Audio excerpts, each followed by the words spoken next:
time to wake up. It's Saturday morning. Find some milk and cereal. Grab a bowl and spoon. No, a bigger spoon. Head to the living room and take a seat on the floor while Joseph and Chris present to you Saturday Morning Cartoon! Hello everybody, welcome to Saturday Morning Cartoon Boom! This is a show where we wake up with a Saturday morning sun, pop on the floor with a big bowl of sugary cereal, and we'll show your favorite cartoons, both old and new. I'm Joseph. And I'm Chris. And this morning, for our 200th episode, instead of watching and reviewing a cartoon, we're taking a look back at everything we've reviewed so far and giving out 11 individual awards, each based on a variety of different criteria, which we'll list out as we go. We've quite appropriately dubbed these awards the Spoonies. And it's 11 because, well, you know. I mean, think about it. You know. I don't know. Yeah, there's no answer. Oh, okay. I was like, oh no, you've left me out of this. I have no idea. Because everybody does top 10. Well, here's our top 11. This is our top 11. Yeah, but like, you know, you're used to that top 10, and I'm like, we can do better. We can do better than a top 10 list. We can do it a top 11. Ramp it up to 11. Turning it up to 11. This goes up to 11. Yeah. Also, just an FYI, so we've each chosen one for each of the categories. We have no idea. We have had no conversation about what we've chosen individually. Yes, so yeah. there might be some overlap, but in a lot of situations, there could be completely different answers. I have no idea coming into it, so we'll see. They might all overlap, and that'd be really weird. That would be super weird. We have a hive mind in that case. Who's controlling us? Okay, so to start out the Spoony Awards, the very first one is the First Bite Award, which is Best Intro. Out of the 199 cartoons we've watched so far, what has been our favorite intro? Do you want to go first or do you want me to?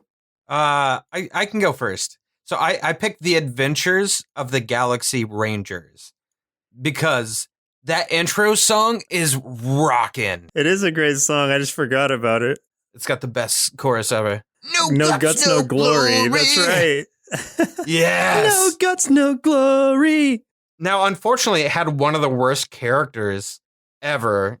Doc. I really disliked one of the characters in there, but God, it's such a rockin' intro song. That is a really rockin' intro. It's very... You remember, like, when we did this one, I just randomly found it somewhere.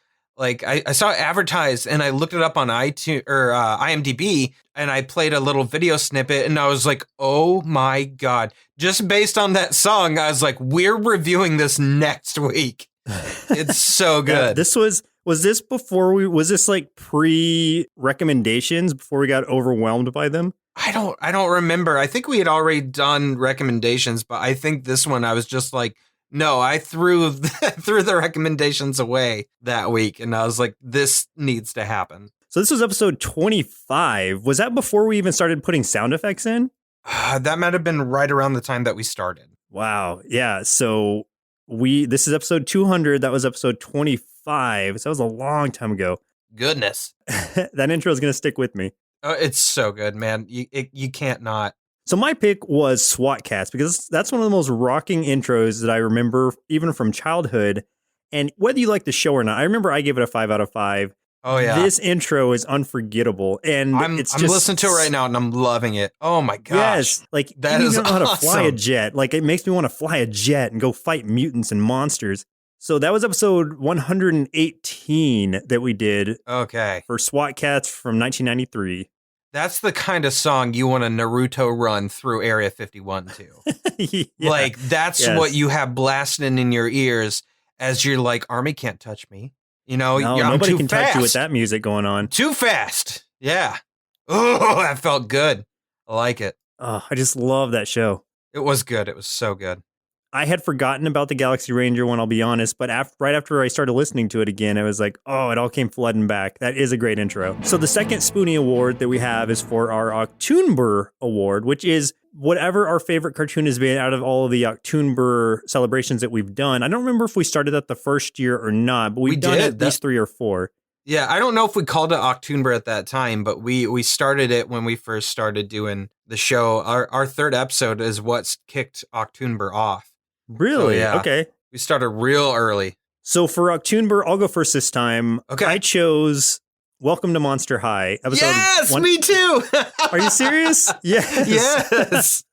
That was episode 105. Yeah. This is Welcome to Monster High, the CG movie from 2016, which is a reboot of the Monster High franchise. They had some movies and shorts before, like some web shorts or whatever. Yes. But this was a reboot of the whole series. I had not seen any of the prior stuff. The only reason I even knew about Monster High was because I had gotten my nieces some for Christmas and or birthdays. So we come into this one not thinking it's going to be much. Like, we thought it was going to be like really kind of terrible.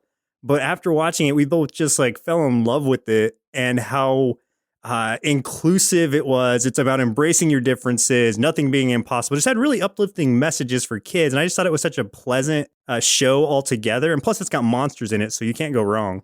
Oh, yeah. We get the monster theme. And the characters are so, like, they're so creatively, like, it's that point where creepy and horror meets cute, and they did it so perfectly. I mean, there are other similar things out there, like, to a degree, are real monsters, but they're still kind of gross and stuff. And, you know, it's an aesthetic I really like. I like seeing, like, cute versions of horror stuff. And this did it so well. And it was actually, like you said, we thought it was going to be terrible. And then, like, I was so hooked within like the first 10 or 15 minutes of this. Like, I remember sitting down thinking, God, this is gonna suck. And like, I think I even poured myself a whiskey and I'm like, I'm gonna have to just power through. But I got so into it. Like, I loved it. And I immediately was like, man, I really hope that we watch some of the other ones. Yeah, which we did end up doing a little bit later. Yeah. Yeah, the characters are great. Like, even the antagonist, who I think in that movie was still Monica, and the Zomboys, like, even they're likable and they're fun. So you really can't go wrong, like, all around. And Dracula had the most style in this movie with his glass. He was like hipster Dracula kind of, but he had such style to him. Like, I wanted to replicate that look. He kind of reminds me of that character in Monster Prom a little bit, like an adult version of him. Yeah, exactly. That's exactly what I was thinking. Liam, yeah, totally. But yeah, all around, loved that show. Even if you don't think you would like Monster High, watch that movie, and then you don't have to tell anybody. Yeah, just keep it between us. You know, we won't tell. Keep it between us. So the third Spoony Award we have is the Silver Spoon Award, which is Best Movie. So the favorite movie we've watched out of the 199 shows we've done so far. And I feel like this is probably going to be yours too, but maybe you'll prove me wrong. But I chose Spider-Man Into the Spider-Verse. You know what? That was my first answer, but then I backed out of it a little bit because I thought that would be too easy for that, and I wanted to save that for something else. I mean, it seems easy. For obvious reasons, I get it, but go ahead, explain. Yeah, I mean, the movie just blew me away. Like, it defied all the expectations I had. I mean, I went in, you know, thinking, you know, this will be a fun experience. You know, it's a Spider-Man animated film, you know, that could be cool. I remember seeing some trailers for it, and I'm like, I'm not entirely sure about that animation. But once you're there in the theater and you're watching it, it blew me away. Everything about it, the music, the story, the personality of the characters, the heart involved, the animation. I mean, everything about this film just blew my mind away. It was something I'd never seen anything quite like it, and I don't know that I'll see anything like it again unless the sequel lives up to this one. But sequels usually don't, so we'll see. But yes, it just completely took my breath away. It was one of the most beautiful movie experiences I can remember ever having. We reviewed Spider-Man Into the Spider-Verse for episode 165. Yeah, and it's one where I agree with everything you said. And really, if they made every Spider-Man or every Marvel movie in that same style from now on, I think I'd be okay with it. I like live action okay, but this is just the cross between CG and cartoonish where there's the overlap that I really like. It's not trying to be like overly realistic. It's got a style to it, and it leans into that style, and that's something I really appreciated about it. Plus, just a great story, and gives Miles Morales finally kind of a leading role in something, and hopefully popularizes his character more for those who may not know about him or may not have before. Well, and that was something that was really cool, too, is the idea of Miles Morales as the lead character in a movie because he's a mixed race, and that's awesome. because I remember Rochelle, who's seen it with me, even though, she's white and Asian, she was just like, oh, this character is Black and Hispanic. That's awesome. She's like, I've never heard of a mixed race character as, the forefront of a movie before. And she got super happy about it. And I've read so many stories that are similar to that. In fact, during Halloween, I just saw a picture of this little boy that was dressed up as Miles Morales and his parents talking about like how cool that was for him because he's of the same race as Miles. And that kid was just like, this is me, this is me up on that screen. And I'm like, that is insane to me. It's just so awesome. The kind of representation with that. So yeah, absolutely. And seeing yourself on screen, especially as a kid, is something you really, really want. It was so nice to see that even like as a kid when I'm seeing like really nerdy characters or whatever, like I was able to identify with them. So especially for multiracial individuals, even like myself, like I'm half Mexican, half white too, it's broadening those horizons and letting people know that the lead characters can be of any race. Like that's not important to the plot. It wasn't really ever brought up. He was still a hero regardless of all that. Exactly. So what did you pick? The one I chose, which is funny because it's one that I thought you would choose, was the one we did for episode 98, which was Transformers the movie from 1986. Oh, I was so close to choosing it too. So it's kind of funny that we just reversed each other's choices there. Oh, man. Yeah. Yes. So this is, it's big, it's bombastic, it's prime, even if you want to call it that. It's a franchise-altering movie that at the time was kind of unparalleled as far as animated movies go. Mm-hmm. Like it gave fans of Transformers, which were just made to sell toys, if we're being honest, it gave them really something more to grasp onto. It was not that the cartoon was really that hollow or, felt cheap and like it was made to sell toys at all. But this movie like really like went over the top with it. Yes. Bringing in Unicron, bringing in the death of Optimus Prime. Like that was just so heartbreaking at the time as this lead character, sacrificing himself for the greater good. And then also seeing this new character, Hot Rod, come into play and come into more of a leading role as well. So there's just so much to love about it. The animation's awesome. The battles are awesome. The voice acting's amazing. It's just such a great movie. And it's one that, like, even though I love Into the Spider-Verse, this is one that's a classic that I hope really stays relevant. Oh, my God, yes. I watch that movie at least once a year, if not more. And I will continue to do so. Absolutely. And I just picked up the Blu-ray of it earlier this year, so I plan on doing the same. The Blu-ray is amazing. This fourth award we have for the Spoonies is the Shiny Spoon Award, which is Best Design/Animation. And this is why I saved Into the Spider-Verse, because I chose Into the Spider-Verse for my favorite animation. Nice. Because of everything Good I was call. just mentioning, where I love the crossover of the styles there, where it's CG, yes, but it's not trying to be ultra realistic. It's leaning into the style. I love the way they did all of the characters, really. The villains are wonderful. Kingpin even, like Kingpin's always just shown as like this big brawny guy, but in the cartoons or in the comics, he's like a huge, like all muscle, like giant dude. And they really lean into that in this movie. And even though it seems kind of extreme with his tiny head and big body, it really works for some reason. Yeah. And so I just love everything they did about it. I love the design choices that they made. And then the crossover with the kind of comic style animations that they stuck in with it. Yeah, hands down for me, this is my favorite animation. Not just of last year. Was it last year? I think last year it came out. Yes. But really kind of as much as I can even remember, my favorite animation so far. I love that style. And something I learned about it recently, I don't remember if I ever said it on the show, because I think I learned this not that long ago, is that the animation style from Miles changes in the movie. So he is, if you compare his animation to the animation of the main Peter Parker we get, the kind of washed up one. So he is animated at less frames than Peter Parker is. So his movements are a little bit choppier and stuff. And it's not until Miles really embraces, being a hero and stuff and gets that costume and everything, then he is animated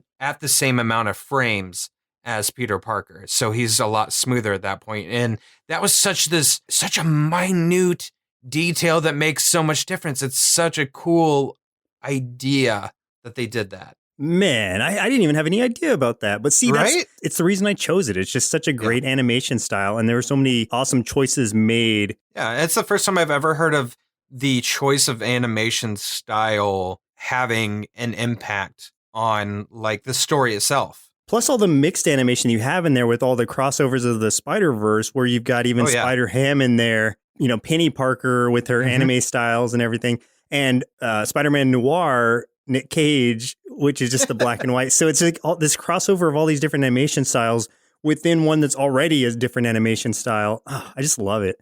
Yeah, it was really, it's a masterpiece of a movie.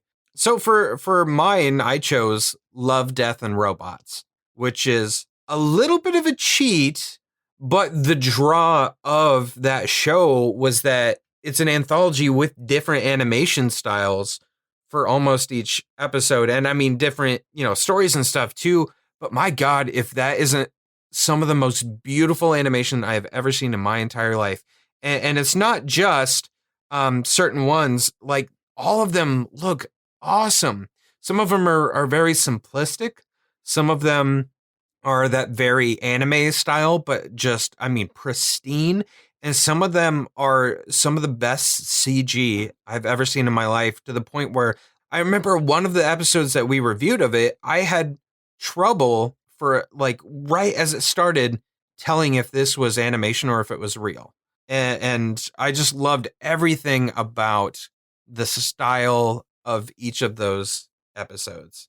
Yeah, it just the big mix of different styles, all of them great in different ways, was awesome to see. Kind of a big stew or a big melting pot of all these different animators, just like giving it their all and presenting these stories in a very stylistic way.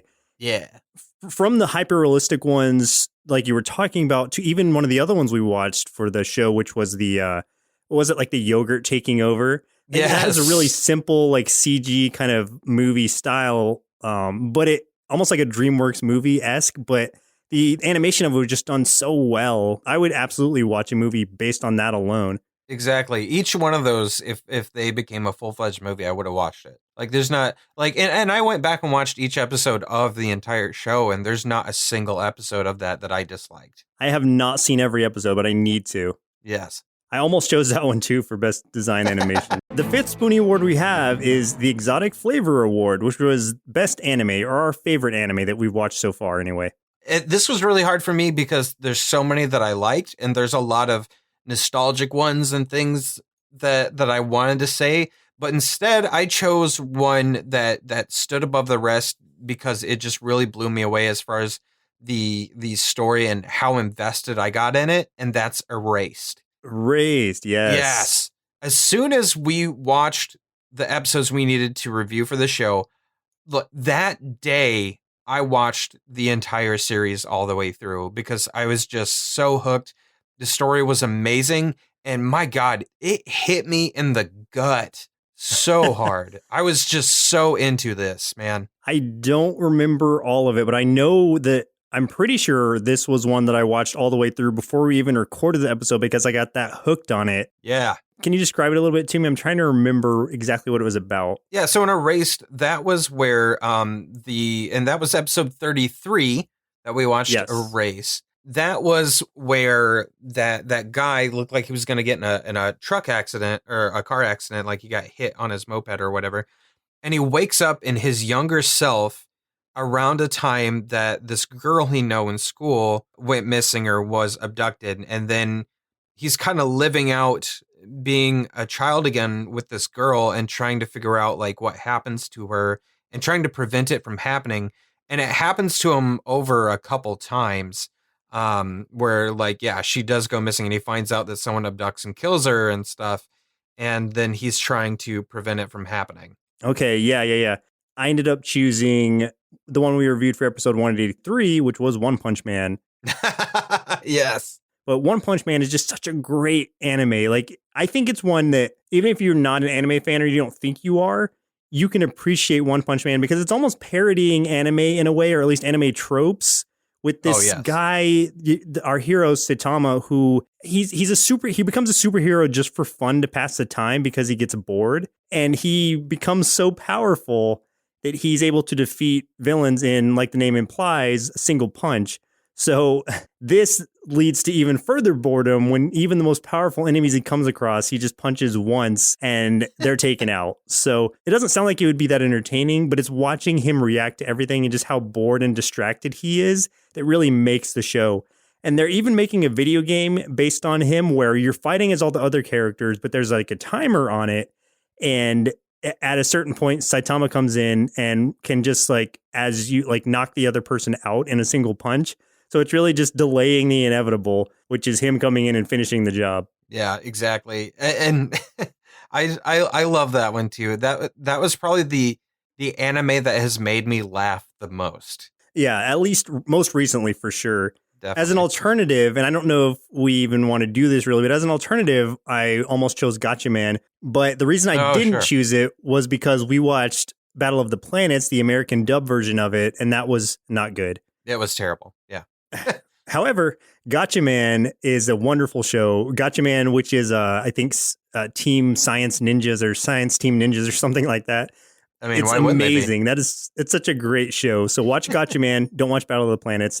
The end on that. The 6th award we have is the Tears for Milk Award, which is the biggest tearjerker that we've had. And this one we might overlap on. I'm not sure. I'm going to go. I chose the one we reviewed for episode 180, which is Hey Arnold from 96. Oh, no, that's not what I chose, but I know the exact moment why you chose it. Yeah, it was the episode we watched where it was the Christmas episode and Arnold had to, it was kind of a Secret Santa thing. Arnold needed to get a gift for his neighbor, Mr. Wynn, and he finds out that he has an estranged daughter who he hasn't seen since he migrated over from the war. Arnold's quest is to bring his daughter back and help them reunite.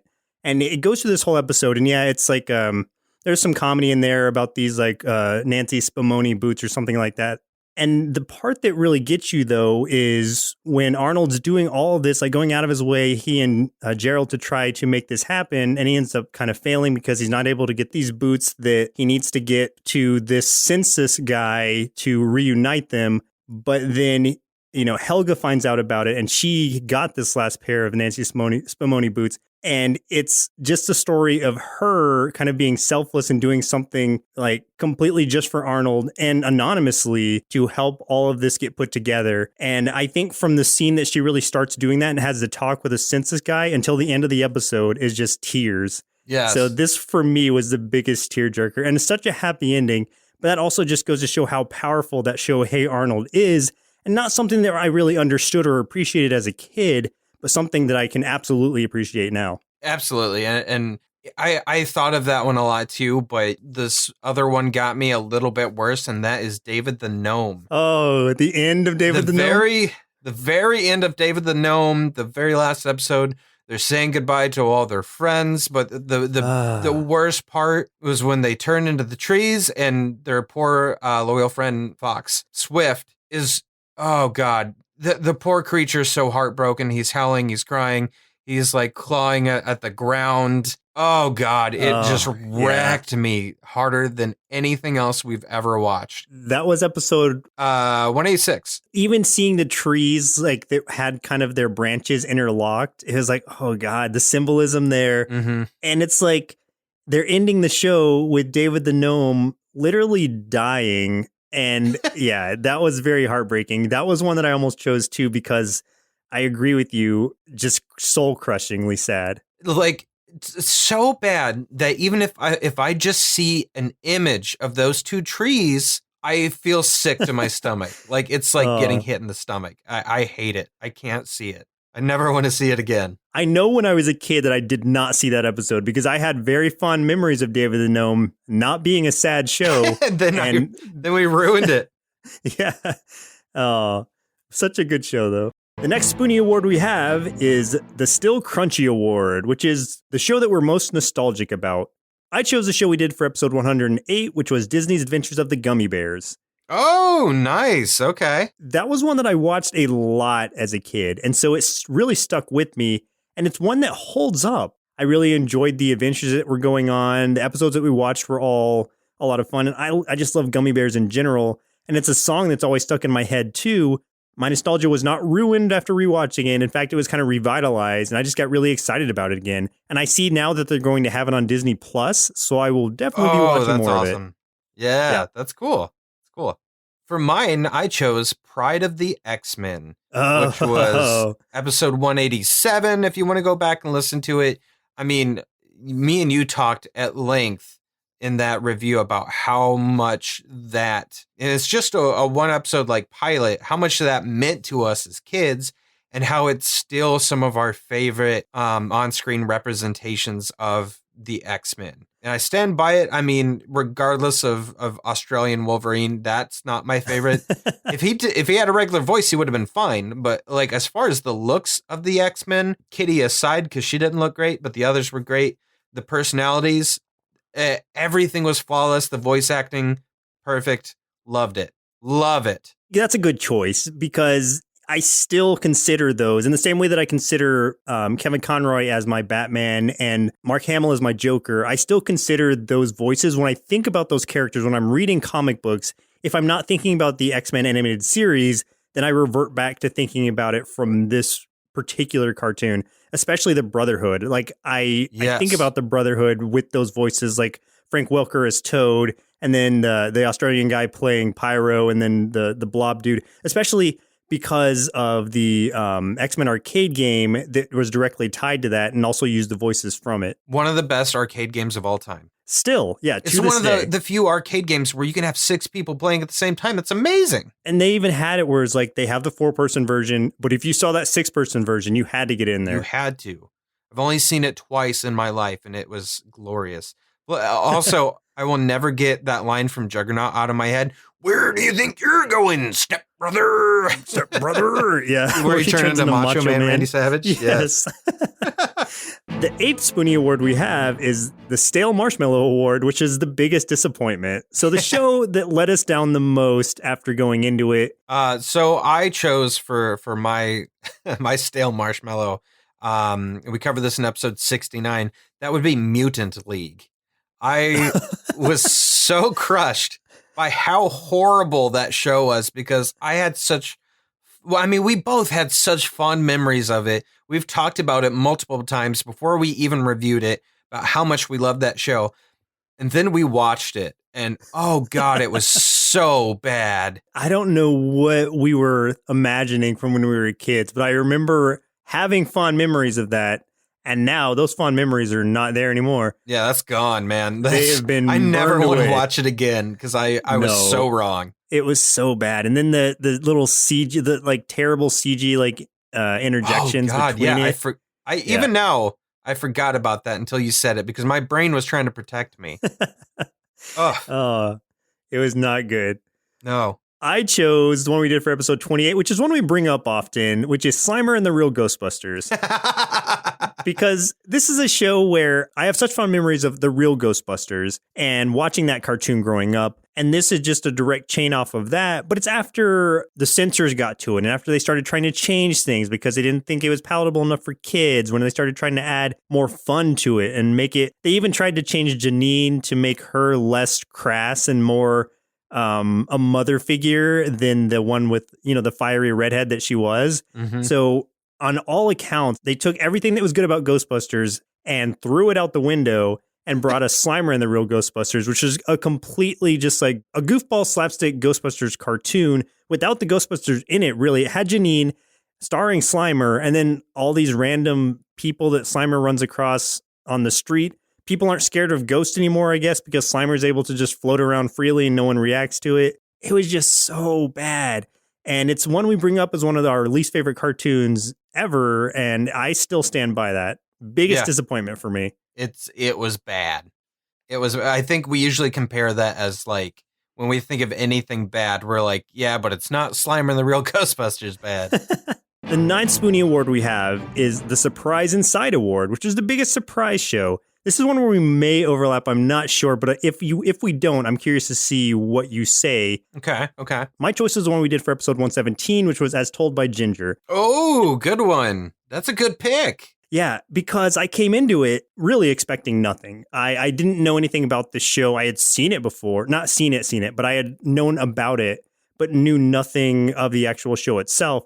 And then we watch an episode where Darren and Ginger break up, and then she gets appendicitis at the same time, and she's in the hospital for a while.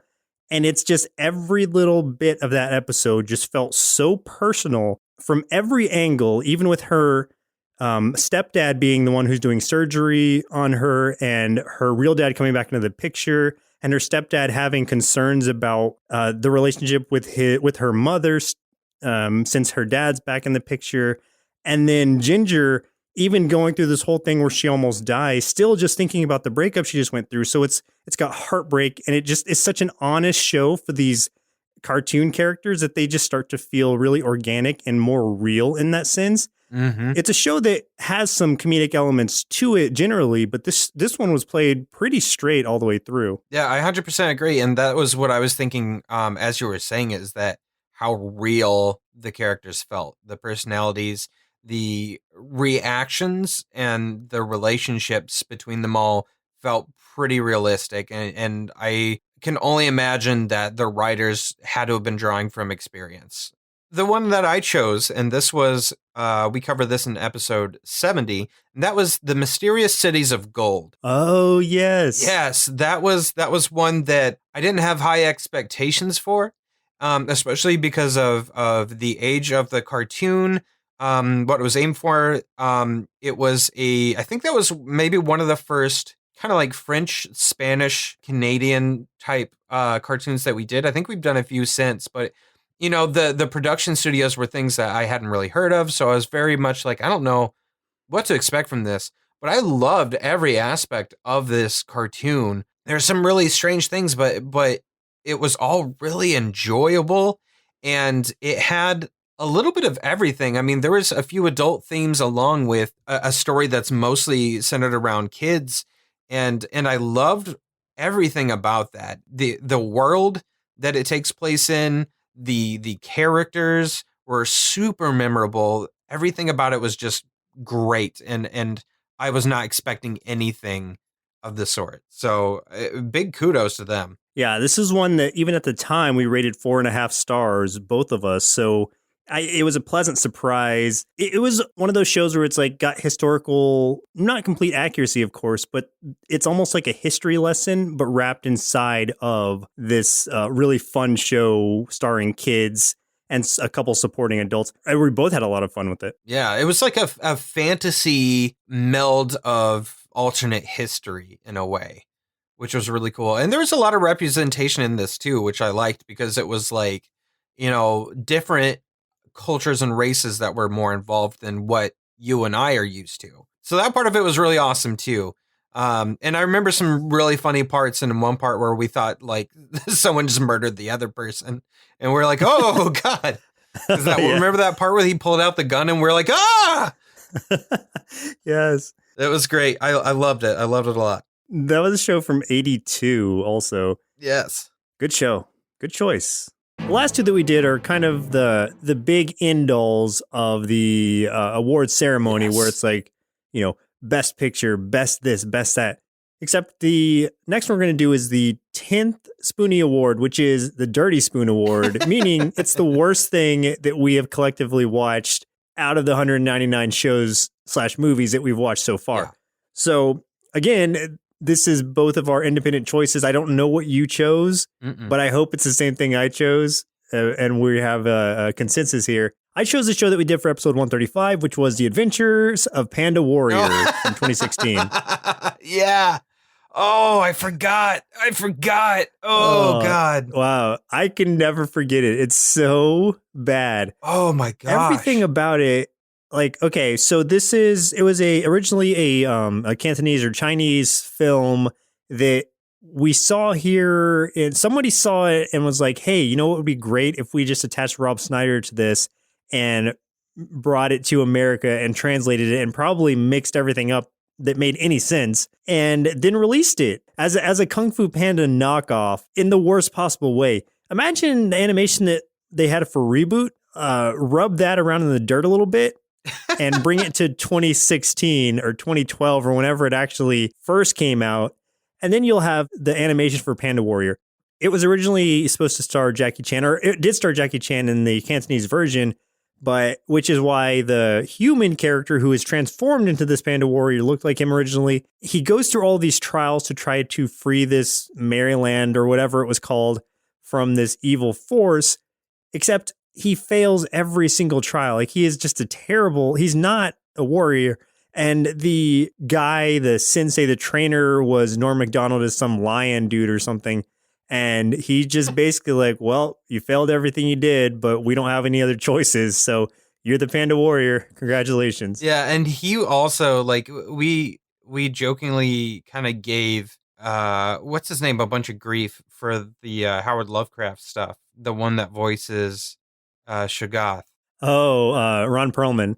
Ron Perlman, we give him a lot of grief for like that being one of the most phoned in like performances I've ever heard. But Norm Macdonald in this gave him a run for his money. He may have really literally bad. phoned in and done all of these in a single take. He had no idea why he was there, what he was doing. Yeah, that definitely happened. There's another character called Jimmy Ginseng, who's really the hero of this whole thing. He's Jimmy just a Ginseng. little ginseng root who like has I don't remember what kind of instrument he had. It was like a little guitar. Maybe he had like a rock and bass guitar for all I remember, but I thought it was like a little flute. Maybe it was a flute. I thought it was a little guitar of some sort. It doesn't matter. But he is the one who really saves the day every single time. He comes in after Patrick Panda fails at all the tasks he's presented with.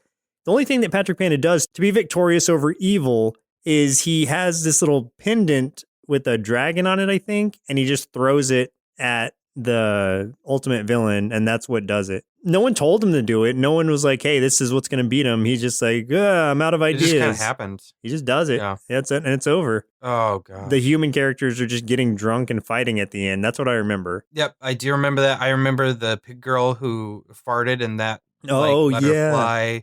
Her ears were flapping everyone. There was the dude who was like a log, or he was just like a little tree or something. That dude was totally just basically stolen from Skylanders. Like there's a Skylanders character that looks just like that. And it's, oh my God. You know what? Here's the thing, man. Here's the thing. Yeah. This is hard. This is really hard for me. I had chosen something else, but now that you have refreshed my memory, this is by far worse. Can you tell me at least what you were going to choose? Well, what I was going to choose is going to be an obvious one, too, and that was Slimer and the Real Ghostbusters. Which we already discussed earlier. It was hot garbage. It was hot garbage.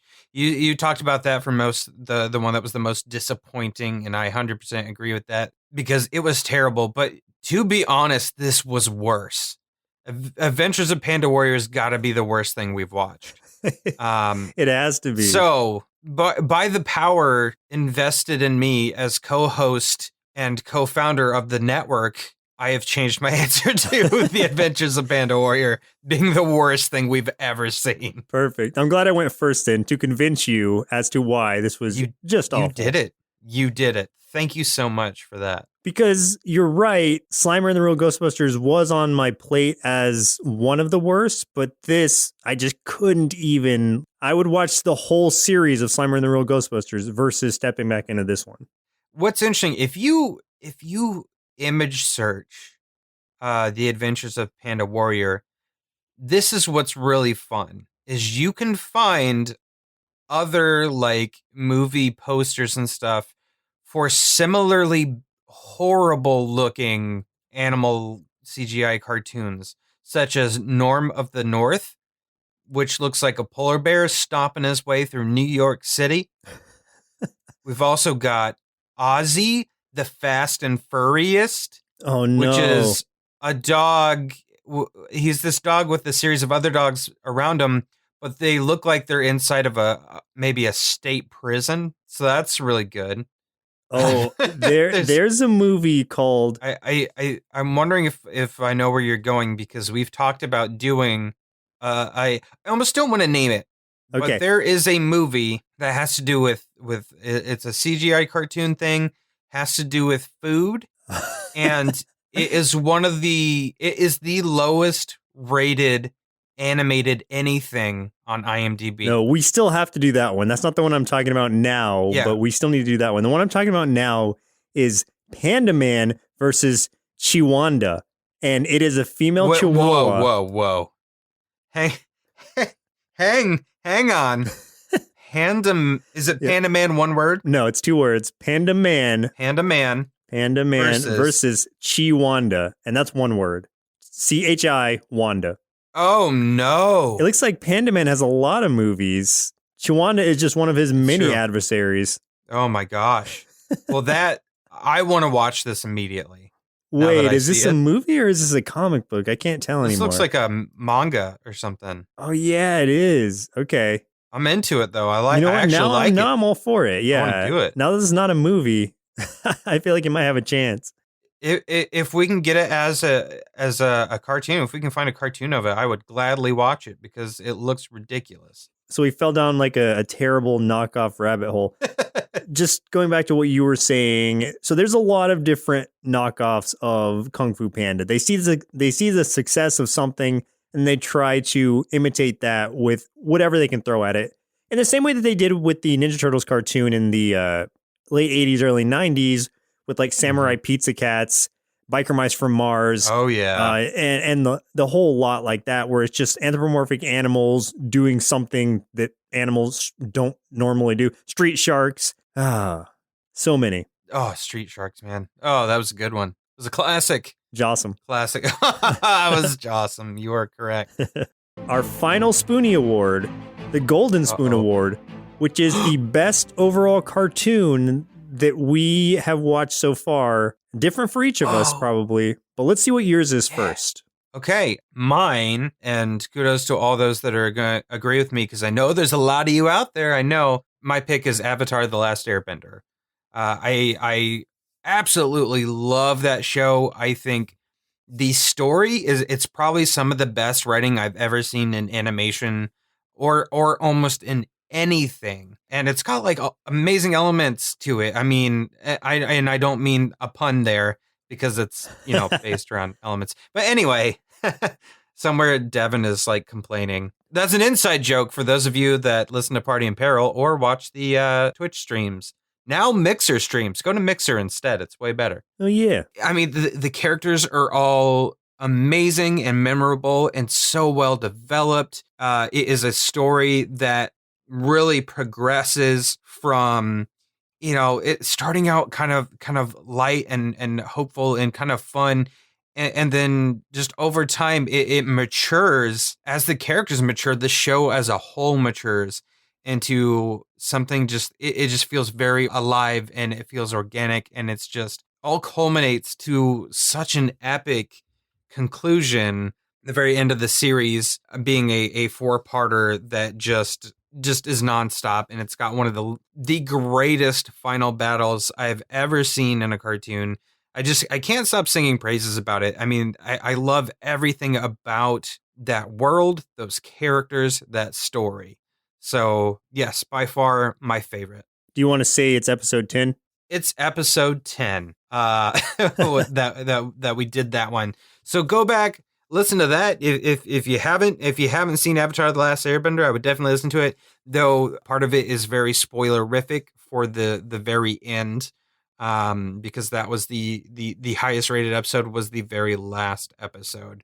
But I remember that's one of the first cartoons watching it as an adult, where there's a scene, and I talk about it a lot in the episode, of just like it just hit me with some really raw emotion, and not just talking like, made me sad or cry or something like that, but a character kind of lets loose on something, and you just see how broken this young woman is, and it just rips at your heart, man. Even though she's not supposed to be like a lovable character, you can't, like, if you don't feel it, you have no emotions, and you're a robot, and I bow to you because you will destroy the human race, and I would like to be preserved at your mercy. So there you go. That's what I need to rewatch and watch all the episodes for, because all I caught of Watch it all, man. Was the 3 that we had done for that specific show. So I liked it, but it didn't have as much of an impact on me because I didn't get the entire story leading up to that conclusion. And here's some incentive to watch it is that coming to Netflix soon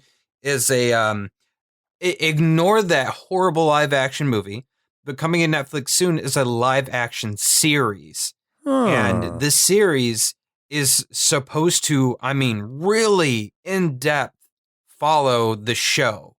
It's not going to, from what I understand, they could lie to me. It is supposed to be the story of the show, but even more fleshed out with justice done to the characters that you grew to love. So I am so excited for that and will also burn Netflix to the ground if they get this wrong. But I'm pretty excited. Yeah, that's cool. No, I'll definitely check that out. And I will rewatch this show, or I'll watch the whole show along with Legend of Korra too. Yes, Legend of Korra is awesome too. If you love one, you're going to love the other one. And I know that there's some people out there that didn't like Korra as much, but I think it's because it wasn't, Aang. This is a new story just with the legacy of Avatar: The Last Airbender. And I think it did a lot for that whole world as a whole. It explained a whole lot of things where if you watch Korra, if you remember parts of The Last Airbender, you're like, oh my God, this actually connects in this way. And I never would have thought of it. Or especially if you go back and watch The Last Airbender afterwards, like you start seeing all these crazy connections within both that you wouldn't have just come up with on the surface. So it's a masterfully well done, two series, The Last Airbender and Korra together. And your best overall show that we've done so far. Absolutely. Nice. Good choice. I could have predicted that actually, because I already know how much you love that show even before this. Oh yeah. So the choice that I made was the one we did for episode. It's actually kind of funny. We did this for episode 12, which is only 2 after the one that you just chose, which was Steven Universe. I knew you were going to pick it. Really? I knew it. We are so predictable. From 2013 is when it started, and it actually recently wrapped up after 5 seasons. But this show is just so full of everything I love about modern cartoons, which is it's full of love, it's full of inspirational things, it's full of inclusion, and really just spreading the message that it's okay to be different and everyone's special in their own way. And I just really love how that's pushed in the show, along with just a really cool adventure that goes along with it, as well as just a killer soundtrack. The soundtrack's just stuck in my head, and I'll still sing that to myself, either in the car, in the shower, whatever. Rebecca Sugar, the creator, is also a great songwriter and musician, so it all just ties together so well. I love everything about this show. It deserves the praise that you give it for sure. And here's the thing. Here's what we'll do in this next coming year, because we are getting close to the end of 2019. Let's make a promise to each other, Joseph. Let's promise each other. Okay. Let's promise each other. All right. I have only seen the episodes of Steven Universe that we covered. So I will watch all of Steven Universe and you will watch all of Avatar: The Last Airbender. It's a very good parallel. And both great shows that I don't think I'll regret jumping all the way into Avatar. And I know you won't regret seeing all of Steven Universe. You'll grow to love it the same way I do. Oh yeah, I'm excited for it because I love music and I'm very excited to get into this because I do know that the soundtrack's amazing. And the one thing that I already know I appreciate about Steven Universe is the use of colors in the animation. It's beautiful. Like the color palettes they use are my favorite. I love it.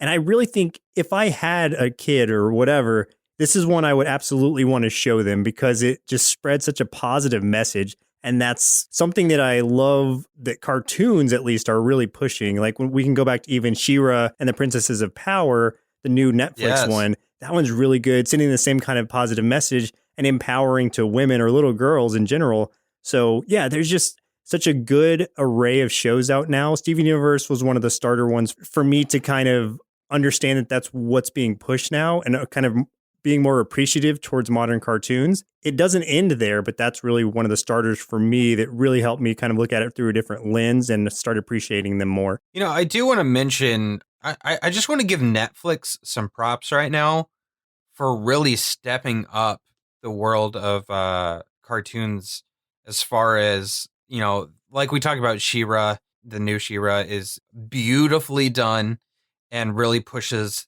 some boundaries that should have been pushed a long time ago. And I want to say on a lesser note too, to Voltron Legendary Defender. Oh yeah. Also did a little bit of that. It's gorgeous. Both of those are gorgeous remakes.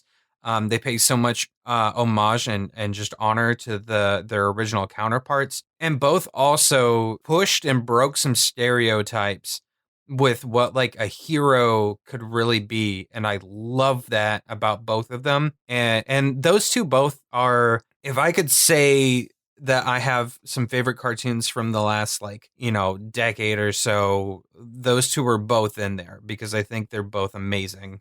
Not just as cartoons, but it's just they're amazing art. They're amazing works of art. Yeah, absolutely. And well said, too. Those are just really kind of revitalizing those franchises. Mm-hmm.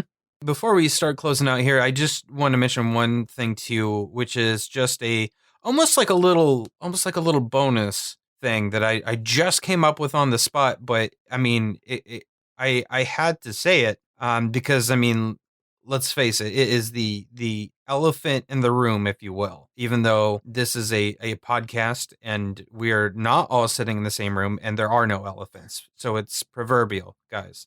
So this little bonus category, and I know Joseph will agree with it, so I'm going to say both of our choice. So best villain would be Sawboss from Jason the Wheeled Warriors in episode 77. So that goes out for all of you, all of you listeners that have been listening to us from the beginning.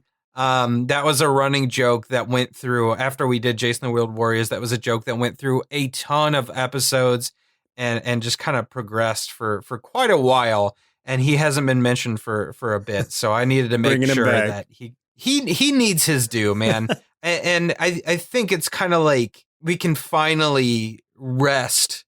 We can finally rest on Sawboss. You know, we really brought him up from the past. We dug him out of his little trench and we shed some new light on him. And he's probably gotten the most attention he's ever had since that show came out. Yeah. We even started seeing we've seen memes about Sawboss since doing that episode, and some of them actually referring back to us, which is great. I'd like to think that we had some small part in that. I think we revitalized our good buddy Sawboss. That's actually hilarious because when we were talking about one of the episodes previously, I don't remember which award it was we were talking about, but I wanted to mention Jason the Wheeled Warrior specifically so we could mention Sawboss, but I didn't because I was like, I don't know if it's the right time. So I'm glad that you brought that up anyway, because it's really never a wrong time for Sawboss. Another one I want to bring up just as an honorary mention is from Gotcha Man also, or from Battle of the Planets, Lava Jesus, who... I forgot about Lava Jesus. Who was one of the oh my god, one of the original things that we were joking about for the longest time. That was a joke that has, and that's one of the other jokes that has really progressed among the listeners and stuff that we still hear about sometimes. Is we and you say it a lot too, and I have heard a lot of people say it in interactions with us. But thank Lava Jesus. Yeah. God, I love it. I love that so much. That's when you know you've got some hardcore listeners, when they can bring up things like Lava Jesus, when they remind you of things that you've forgotten about from your own show. Oh my gosh. Oh, and what episode was that? That was pretty far back too, wasn't it? Battle of the Planets was episode 37. So that actually preceded Sawboss. That was years ago, guys. All of these were a long time ago. So thank you for sticking with us for that long. The classics never die. That's crazy. Thank everybody so much for listening for as long as you have. If you're still listening, if you're a new listener, thank you for jumping aboard. Yeah. Since we were talking about how much we love all of you that are listening right now, we do have a 5-star review on Apple Podcasts, which I will read real quick. This is from L Train, but not the letter, maybe a person trying to sound like he knows Spanish, and he's like, El Train. El Traino, yeah.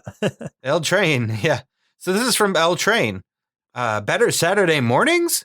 Looking for better Saturday mornings? Look no further than this podcast.